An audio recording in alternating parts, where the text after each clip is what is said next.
Some would say that the relationship between India and the United States was premised on a common concern around China.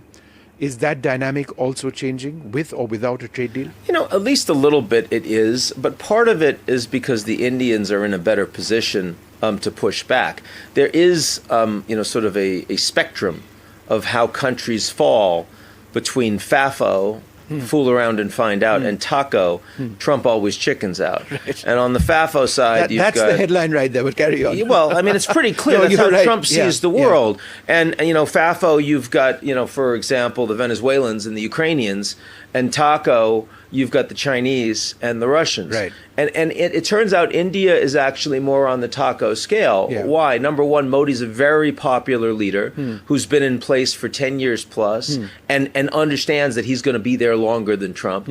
Also because India is growing at 7-8% this year, and the trade relationship between India and the U.S. isn't that important. At the end of the day, it's not going to break India the way it would Mexico or Canada or the Europeans. So, this isn't so urgent for Modi that he has to respond to everything that Trump wants. And I think that where you are on that spectrum matters a lot. Absolutely. So India, a little more taco.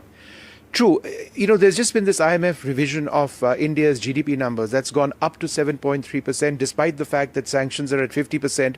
If it goes up to 75% because of our economic relationship with Iran, then it could be anything. I mean, who knows what will happen. But for the moment, the Indian economy appears to be fairly resilient. So let's see how far that goes. But I guess... And it's reforming. True, it is. Again, look at the insurance companies, private sector investment, nuclear, private sector investment. I mean, lots of things that India continues to do over a decade now that make it more attractive to international capital investment. This really matters. Most democracies around the world do not have that capacity. Yeah. Ian Bremmer, it's always wonderful to speak to you. Thank you once again. And it's great to see you face to face here in Davos.